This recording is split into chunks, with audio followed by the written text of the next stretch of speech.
서울 강남의 오래된 주택가 한복판, 회색빛 외벽의 3층 상가주택이 햇살을 받으며 고요히 서 있습니다. 건물의 1층엔 작은 카페와 미용실이 있고 2층엔 영섭과 정숙 부부가, 3층엔 아들 민호와 며느리 수진이 살고 있었습니다. 이 건물은 영섭이 평생을 바쳐 세운 결실이었죠. 젊은 시절 건설 현장에서 땀 흘려 모은 돈으로 마련한 이곳은 그의 자부심이자 노후의 버팀목이었습니다. 정숙은 매일 아침 커피 향이 퍼지는 창가에서 남편의 얼굴을 바라보며 이렇게 말하곤 했습니다. 여보, 우리 이 나이에 이렇게 편히 사는 것도 다 당신 덕분이에요. 민호는 그 말을 들으며 무표정하게 미소 지었습니다. 겉보기엔 효자였지만 속으론 이미 다른 생각을 품고 있었습니다. 최근 투자 실패로 거액의 빚을 진 그는 부모의 재산만이 유일한 돌파구라고 믿고 있었죠. 수지는 남편의 고민을 눈빛만으로 읽어냈습니다. 당신 그 건물만 있으면 다시 일어날 수 있잖아요. 부모님은 곧 돌아가실 나이인데 미리 정리하는 게 나쁘진 않죠. 그녀의 말은 달콤했지만 독처럼 스며들었습니다. 며칠 뒤 민호는 식탁에 앉아 화난 표정으로 말했습니다. 아버지, 어머니, 두 분 유럽 여행 가보신 적 없잖아요. 이번에 제가 효도 여행 보내드릴게요. 정숙은 놀라 손을 모았습니다. 우리가 무슨 여행이야. 그 돈 아껴. 이제 그런 말씀 마세요. 평생 고생하셨는데 한 번쯤 세상 구경하셔야죠. 민호의 부드러운 말투에 영섭의 얼굴이 풀렸습니다. 그는 아들의 진심을 믿고 싶었습니다. 며느리 수지는 옆에서 살갑게 덧붙였습니다. 제가 다 알아봤어요. 여행사도 믿을만하고 일정도 알차요. 아버님, 어머님이 떠나 계시는 동안 저희가 건물 잘 관리할게요. 그녀의 말에 정숙은 고개를 끄덕이며 안심했습니다. 하지만 그 순간 수진의 눈가엔 짧게 스치는 차가운 빛이 있었습니다. 출국 전날 밤 민호는 조심스럽게 아버지 방문을 두드렸습니다. 아버지, 부동산에서 이번에 건물 관리 서류를 새로 정리한대요. 인감도장만 잠깐 빌려주세요. 영섭은 망설였습니다. 하지만 아들이 진심으로 효도하려 한다는 생각에 결국 서랍을 여러 봉투를 꺼냈습니다. 이거 조심히 써라. 중요한 거니까. 민호는 고개를 숙이며 봉투를 받아들었지만 그 눈빛에는 미묘한 긴장이 숨어 있었습니다. 다음 날 인천공항 출국장, 영섭 부부는 손을 꼭 잡고 비행기 탑승을 기다렸습니다. 이런 호강을 다 하네. 정숙이 미소 지었습니다. 멀리서 그 모습을 지켜보던 민호와 수지는 손을 흔들며 인사를 했습니다. 그들의 얼굴엔 효심 가득한 웃음이 떠 있었지만 그 미소 뒤에는 차갑게 계산된 계획이 숨겨져 있었습니다. 비행기가 하늘로 떠오르자 수지는 낮게 속삭였습니다. 이제 시작이에요. 비행기가 구름 위로 사라지자마자 민호와 수지는 아무 말 없이 서로를 바라봤습니다. 수지는 짧게 숨을 고른 뒤 손에 쥔 열쇠 꾸러미를 흔들었습니다. 이제 우리 차례예요. 그녀의 목소리는 낮았지만 단단했습니다. 민호는 말없이 고개를 끄덕였고 두 사람은 곧장 부모의 집으로 향했습니다. 집안은 여전히 따뜻했습니다. 정숙이 다림질하던 셔츠에 냄새가 남아 있었고 영섭이 읽던 신문이 식탁 위에 그대로 놓여 있었습니다. 수지는 거실을 둘러보다 이내 서재 쪽으로 발걸음을 옮겼습니다. 여기네요. 도장도 서류도 전부. 그녀는 금고를 열어 등기부등본, 인감증명서, 건물 관련 서류를 꺼내며 차분히 정리했습니다. 민호는 옆에서 그 모습을 지켜보며 땀을 훔쳤습니다. 두 사람은 부엌 식탁 위에 서류를 펼쳤습니다. 수지는 노트북을 켜고 새 위임장 양식을 불러왔습니다. 민호는 아버지의 서명을 흉내내며 종이를 잡았습니다. 몇 번의 실패 끝에 그의 손끝이 떨렸지만 결국 서명이 완성되었습니다. 그 서류는 한눈에 봐도 정교했습니다. 완벽해요. 이제 서류만 제출하면 돼요. 수진의 눈빛이 빛났습니다. 그날 오후 두 사람은 강남의 부동산 사무실을 찾았습니다. 중개업자 김 사장은 늘처럼 인사하며 커피를 내주었습니다. 오랜만이네요. 민호 씨 이번에도 투자 건인가요? 예, 이번엔 아버지 건물 정리하려고요. 건강이 안 좋으셔서 직접 나오시긴 어렵습니다. 민호의 목소리는 침착했지만 손끝은 미세하게 떨리고 있었습니다. 김 사장은 미묘한 눈빛으로 그를 바라보다가 서류를 넘겨받았습니다. 위임장 원본 확인됐습니다. 그럼 계약은 다음 주에 진행하죠. 그 말에 수진의 얼굴에 안도감이 스쳤습니다. 그녀는 남편의 팔을 살짝 쥐며 말했다. 이제 진짜 끝이에요. 두 사람은 사무실을 나와 근처 카페에 들러 늦은 점심을 먹었습니다. 수지는 핸드폰 화면으로 통장 잔액을 확인했습니다. 계좌에는 이미 계약금이 입금되어 있었습니다. 민호는 한숨을 쉬며 커피잔을 내려놓았습니다. 아버지한테 죄책감은 없냐? 그런 감정 가질 여유 없어요. 이건 기회예요. 수진의 단호한 목소리가 커피잔보다 차가웠습니다. 민호는 창밖을 바라봤습니다. 가을 햇살 아래 강남의 거리엔 고급차들이 오갔고 그 사이로 그의 욕망이 더욱 또렷이 떠올랐습니다. 그날 밤 부부는 집으로 돌아와 와인잔을 부딪혔습니다. 이제 우리가 진짜 주인이에요. 수진의 말에 민호는 잠시 미소를 지었지만 마음 한편이 묘하게 불안했습니다. 그는 알았습니다. 이 일이 돌이킬 수 없는 길이라는 것을요. 유럽의 공기는 상쾌했습니다.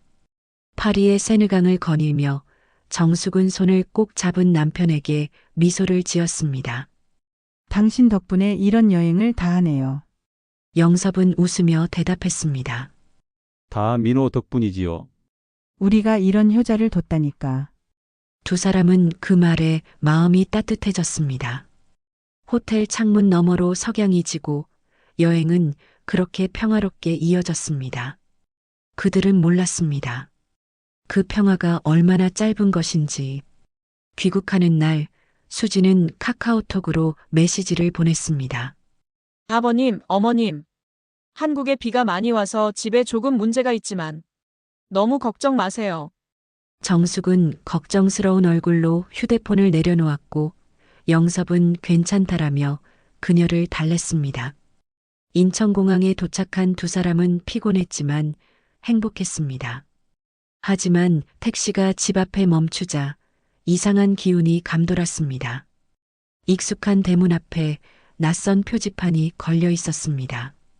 소유자 변경 공지 관리인 연락처 10. 영섭은 한참 동안 말을 잇지 못했습니다. 경비원이 다가와 그들을 막아섰습니다. 여기 새 주인님 건물인데요. 혹시 방문 예약하셨나요? 영섭의 손에서 여행 가방이 떨어졌습니다. 새 주인이라니 여기가 내 집인데. 그의 목소리는 떨렸고 정숙은 눈물이 고인 채 경비원을 바라봤습니다. 경비원은 난처한 얼굴로 고개를 숙였습니다. 며칠 전에 명의가 바뀌었다고 들었습니다. 저희도 자세한 건 몰라요. 그날 밤 두 사람은 근처 모텔에 묵었습니다. 영섭은 새벽까지 한숨만 쉬었습니다. 다음 날 그는 구청과 등기소를 찾아가 등기부등본을 발급받았습니다. 종이 위에는 낯선 이름이 적혀 있었습니다. 소유자 박경호. 그 순간 그의 눈앞이 하얘졌습니다. 박경호는 민호가 거래를 진행했던 부동산의 매수인이었습니다. 영섭은 전화를 걸었습니다. 민호야, 지금 무슨 일이냐? 왜 우리 집 이름이 바뀌었냐? 하지만 아들의 번호는 꺼져 있었습니다. 수진에게 전화를 걸자 잠시 후 차가운 목소리가 들렸습니다. 아버님, 오해세요. 잠깐 담보로 잡은 거예요. 다 정리될 거예요. 그녀의 말투엔 미묘한 냉기가 섞여 있었습니다. 전화를 끊은 뒤 정숙은 남편의 어깨를 붙잡았습니다. 여보, 설마 그 아이들이 영섭은 아무 대답도 하지 못했습니다. 며칠 후 은행을 찾아간 그는 더 큰 충격을 받았습니다. 건물을 담보로 한 대출이 이미 실행된 상태였습니다. 그는 은행 서류를 들고 한참을 서 있었습니다. 손이 떨려 종이가 구겨졌습니다. 내가 낳은 놈이 나를 팔았단 말인가? 그의 목소리는 낮고 깊었습니다. 그날 밤 영섭은 고개를 숙인 채 병원으로 실려갔습니다. 과로와 충격으로 인한 실신이었습니다. 병실에서 정숙은 그의 손을 꼭 잡았습니다. 여보, 우리 다시 찾아야죠. 그 집 우리 인생이잖아요. 창밖으로 비가 내렸습니다. TV 뉴스에서는 새로운 사건이 헤드라인으로 올라오고 있었습니다. 강남 노부부 효도 여행 중 재산 사기 피해 가족 관련 정황 포착. 정숙의 눈에 눈물이 고였습니다. 그녀는 화면 속 자막을 바라보며 속삭였습니다. 효도라더니 이게 내가 말한 효도냐, 민호야. 며칠이 흘렀습니다. 병원에서 퇴원한 영섭은 창백한 얼굴로 침대 곁 의자에 앉았습니다. 정숙은 묵묵히 죽을 떠주며 여보, 우리가 그냥 당하고만 있을 순 없어요. 라고 조심스레 말했습니다. 그 말에 영섭의 눈빛이 조금씩 살아났습니다. 그는 주머니에서 손수건을 꺼내쥐며 중얼거렸습니다. 진실을 찾아야지, 저놈들. 반드시 밝혀야 해요. 그날 오후 영섭은 오래 알고 지내던 변호사 정을 찾아갔습니다. 정 변호사는 차분히 서류를 훑어보며 고개를 끄덕였습니다. 위임장이 있다면 문서 감정을 해야 합니다. 서명과 도장이 진짜인지 가려내야 해요. 그는 즉시 계약서 사본을 확보하기 위해 부동산에 연락했습니다. 부동산 중개업자 김 사장은 난처한 얼굴로 전화를 받았습니다. 저도 이상하다고 느꼈어요. 민호 씨가 너무 급하게 진행하더군요. 김 사장은 서류를 넘기며 서명 모양이 미묘하게 달랐어요. 라고 덧붙였습니다.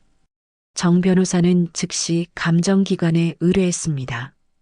그리고 동시에 법원에 가압류 신청을 준비했습니다. 이 건물은 일단 묶어야 합니다. 거래가 더 이상 진행되면 돌이킬 수 없어요. 영섭은 그 말에 고개를 끄덕이며 정 변호사의 손을 꼭 잡았습니다. 그의 눈에는 오랜 세월 잃었던 결의가 서려 있었습니다. 한편 민호는 불안에 시달리고 있었습니다. 그의 계좌에 남은 돈은 빠르게 줄어들고 있었고 대출 이자가 그를 옥죄었습니다.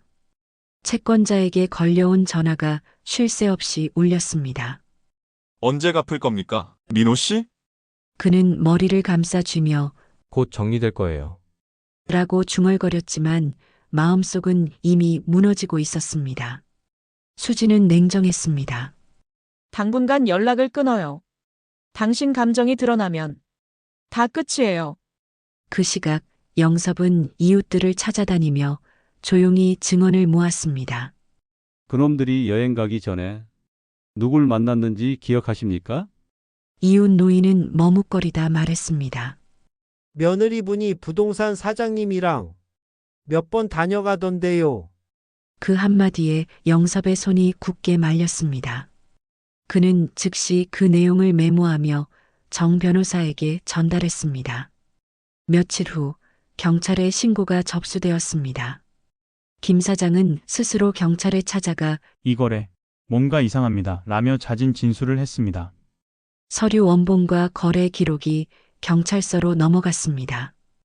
이제 사건은 단순한 가족 문제를 넘어 법의 손으로 들어갔습니다. 정 변호사는 서류 가방을 닫으며 말했습니다. 이제 시간이 필요합니다. 하지만 진실은 반드시 드러납니다. 그 말에 영섭은 조용히 창밖을 바라보았습니다. 가을 햇살이 빌딩 유리창에 반사되어 번쩍였습니다. 그 빛은 오래된 결심처럼 강하게 반짝이고 있었습니다. 며칠 후 정 변호사의 사무실엔 긴장된 공기가 감돌았습니다. 책상 위엔 문서 감정 결과가 놓여 있었고 봉투에는 서명 불일치라는 붉은 도장이 찍혀 있었습니다. 영섭은 그 문구를 바라보다가 천천히 고개를 들었습니다. 이제 확실해졌네요. 정 변호사는 고개를 끄덕이며 차분히 말했습니다. 이제부터는 법의 영역입니다. 경찰 조사와 재판이 함께 진행될 겁니다. 그날 오후 경찰은 민호와 수진에게 소환장을 발부했습니다. 민호는 처음엔 당황한 표정을 지었지만 곧 억지로 미소를 지었습니다. 오해예요. 아버지가 동의하신 거예요. 그러나 조사실에서 제출된 위임장과 인감의 진위가 드러나자 그의 표정은 굳어졌습니다. 수지는 옆에서 아무 말도 하지 않았습니다. 그녀의 손끝은 미세하게 떨리고 있었고 눈빛에는 두려움 대신 계산이 남아 있었습니다. 같은 시각 언론은 빠르게 반응했습니다. 효도 여행 속 사기극 강남 노부부 재산 탈취 사건. 뉴스 앵커의 차가운 목소리가 전국으로 흘러나갔습니다. 인터넷 기사에는 부모 등친 아들 부부, 가짜 효도의 실체 같은 자극적인 제목이 붙었습니다. 정숙은 병실에서 그 뉴스를 보고 손으로 입을 가렸습니다. 그녀의 눈엔 눈물이 맺혔지만 영섭은 화면을 똑바로 바라보았습니다. 이제 숨길 수 없겠지. 그의 목소리는 떨리지 않았습니다. 오히려 단단해졌습니다. 며칠 후 기자회견장이 마련되었습니다. 영섭은 회색 양복을 차려입고 단상에 섰습니다. 수많은 카메라 플래시가 번쩍이는 가운데 그는 천천히 마이크를 잡았습니다. 나는 아버지로서 아들을 고소하는 것이 얼마나 괴로운 일인지 잘 압니다. 그러나 정의는 가족보다 앞서야 합니다. 그 한마디에 장내가 조용해졌습니다. 정숙은 뒤에서 조용히 눈을 감았습니다. 민호는 회사에서 해고되었고 친구들도 연락을 끊었습니다. 수지는 친정으로 돌아갔지만 부모조차 그녀를 받아주지 않았습니다. 그녀는 결국 외딴 모텔방에 머물며 변호사에게 전화를 걸었습니다. 이 일 돌이킬 수 없는 건가요? 그러나 돌아온 대답은 차가웠습니다. 증거가 너무 명확합니다. 이제 인정하시는 게 좋습니다. 그 무렵 정 변호사는 명의이전 무효 소송과 손해배상 청구를 동시에 제기했습니다. 서류 봉투를 넘기며 그는 말했습니다. 이 싸움 이깁니다. 단 마음은 단단히 먹으셔야 합니다. 영섭은 고개를 숙이며 답했습니다. 잃은 건 건물이 아니라 믿음이었어요. 하지만 끝까지 싸우겠습니다. 재판은 신속히 열렸습니다. 법정 안은 언론과 방청객으로 가득했습니다. 민호 측 변호사는 가족 간의 오해였다고 주장했지만 감정 결과와 거래 기록, 김 사장의 진술이 모든 것을 뒤집었습니다. 정 변호사가 냉정히 서류를 들이밀었습니다. 이것이 바로 진실입니다. 법정의 공기는 무겁게 가라앉았고 판사의 망치 소리가 울려 퍼졌습니다. 그날 세상은 더 이상 민호와 수진의 거짓을 믿지 않았습니다. 재판정의 공기는 무거웠습니다. 법원 벽식의 초침 소리가 유난히 크게 들렸습니다. 영섭은 방청석 첫 줄에 앉아 손을 모으고 있었습니다. 그의 옆에는 정숙이 있었고 손등 위엔 떨림이 묻어났습니다. 재판부는 긴 서류철을 넘기며 천천히 판결문을 읽기 시작했습니다. 피고 민호 및 수진, 사문서 위조 및 사기 혐의 유죄. 그 한 문장이 울려 퍼지자 법정 안이 정적에 휩싸였습니다. 민호는 고개를 숙였습니다. 입술이 파르르 떨렸고 손가락은 책상 모서리를 꽉 쥐었습니다. 수지는 눈을 감은 채 아무 말도 하지 않았습니다. 그녀의 얼굴엔 눈물 한 줄이 흘렀지만 후회보단 체념이 담겨 있었습니다. 판사는 단호하게 판결을 마쳤습니다. 본건 건물 명의 이전은 무효로 함. 부동산 소유권은 원소유주 영섭에게 즉시 반환한다. 그 순간 영섭의 어깨가 천천히 내려앉았습니다. 그는 정숙의 손을 꼭 잡았습니다. 끝났어요. 이제 다시 돌아왔어요. 정숙은 눈물을 삼키며 미소를 지었습니다. 법정을 나서는 길 기자들이 플래시를 터뜨렸습니다. 선생님, 소감 한 말씀 부탁드립니다. 영섭은 짧게 대답했습니다. 진실은 시간이 걸려도 반드시 드러납니다. 그 말은 조용하지만 확실했습니다. 그날 이후 민호는 언론과 세상의 모든 문을 잃었습니다. 회사는 그를 해고했고 친구들은 연락을 끊었습니다. 그는 구치소로 이송되기 전 유리병 너머로 부모를 바라봤습니다. 아버지 죄송합니다. 그의 목소리는 마치 어린 시절로 되돌아간 듯 했습니다. 하지만 영섭은 대답하지 않았습니다. 그는 그저 눈을 감고 고개를 돌렸습니다. 며칠 뒤 수지는 조용히 짐을 챙겨 집을 나섰습니다. 친정은 이미 기자들로부터 시달리고 있었고 그녀를 받아주지 않았습니다. 거리의 카페 구석에 앉은 그녀는 핸드폰을 내려놓고 창밖을 바라봤습니다. 하늘은 흐렸고 빗방울이 유리창을 타고 흘러내렸습니다. 그녀는 천천히 속삭였습니다. 모든 게 끝났네. 그 시각 영섭은 정 변호사와 함께 건물 앞에 서 있었습니다. 되찾은 건물 간판엔 다시 그의 이름이 걸려 있었습니다. 영섭 하이츠. 그는 간판을 바라보다가 낮게 웃었습니다. 이제야 제자리를 찾았네요. 정 변호사는 조용히 고개를 끄덕였습니다. 그리고 덧붙였습니다. 이제 재산보다 마음을 돌보셔야 합니다. 영섭은 잠시 하늘을 바라보았습니다. 그의 눈빛엔 슬픔과 안도가 섞여 있었습니다. 사람들의 욕심은 무너졌지만 그 속에서 한 가지는 남아 있었습니다. 진실이 세상을 밝히는 힘이었습니다. 그리고 그날 밤 강남의 거리 위로 건물 간판 불빛이 다시 켜졌습니다. 그 불빛은 마치 오래 잃었던 존엄을 되찾은 듯 조용히 빛나고 있었습니다. 가을 끝자락의 강남은 차가웠습니다. 되찾은 건물 앞에 선 영섭은 한동안 말없이 서 있었습니다.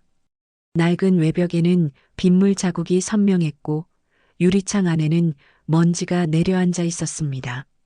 그는 천천히 문을 열며 안으로 들어갔습니다. 텅 빈 복도에서 자신의 발자국 소리만 울렸습니다. 이곳이 다시 자신의 것이 되었지만 마음속 허전함은 쉽게 채워지지 않았습니다.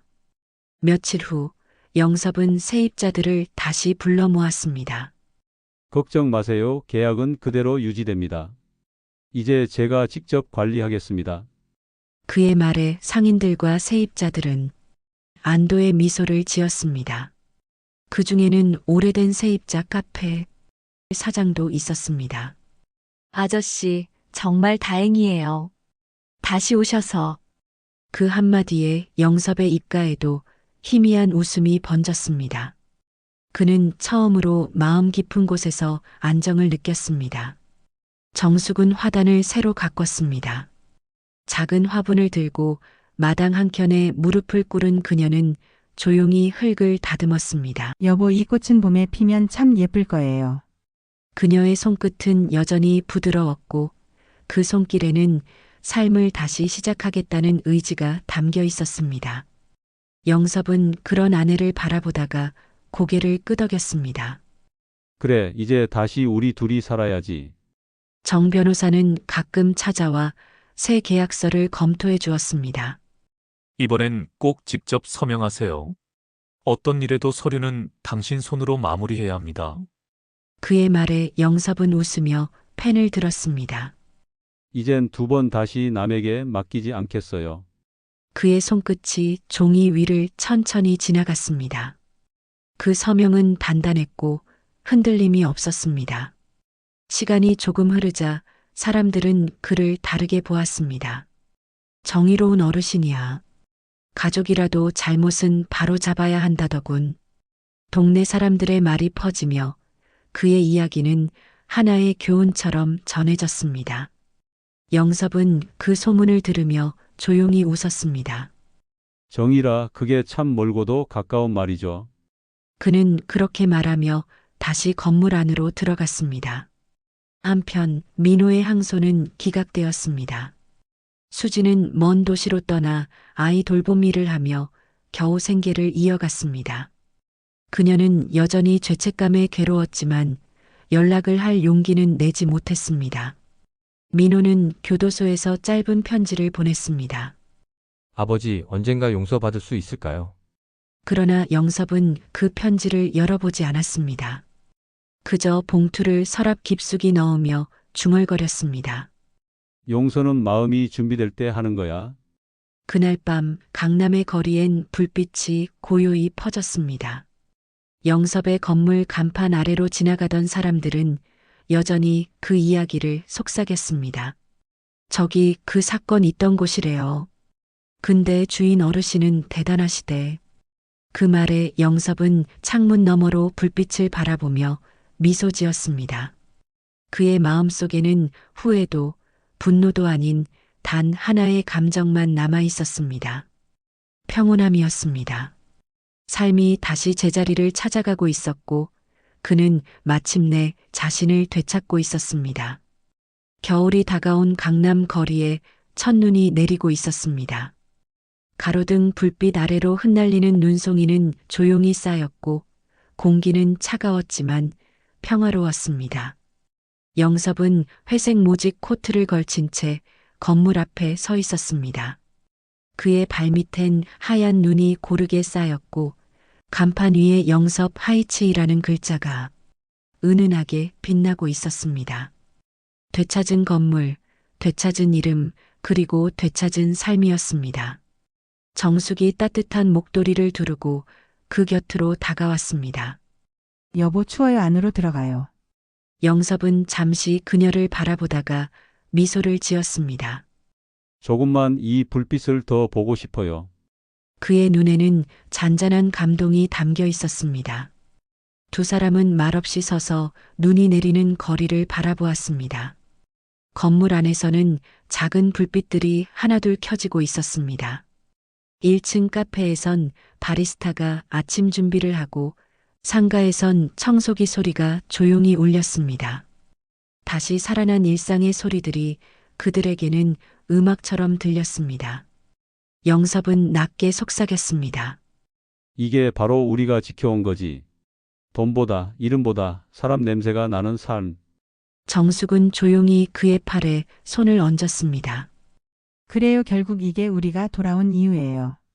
그 시각 도시의 반대편에서는 민호가 교도소 안에서 작은 창문을 바라보고 있었습니다. 그는 손에 펜을 쥔 채 종이에 몇 글자를 적었습니다. 아버지, 어머니 죄송합니다. 눈물이 종이 위로 떨어졌지만 그 편지는 붙이지 못했습니다. 그는 창문 너머로 보이는 희미한 새벽빛을 바라보며 입술을 떨었습니다. 그 빛이 마치 자신이 잃어버린 모든 것을 말해주는 듯 했습니다. 다시 강남의 거리, 새벽 햇살이 구름을 비집고 퍼졌습니다. 영섭은 하늘을 올려다보며 눈을 감았습니다. 그의 얼굴엔 평온한 미소가 머물렀습니다. 정숙은 그 옆에서 낮은 목소리로 말했습니다. 그래도 결국 우리가 이겼네요. 영섭은 고개를 끄덕이며 대답했습니다. 진실이 이긴 거지. 언제나 그래왔듯이 눈발은 잦아들었고 거리엔 첫 햇살이 스며들었습니다. 영섭의 시선은 천천히 멀어지며 건물을 바라보았다.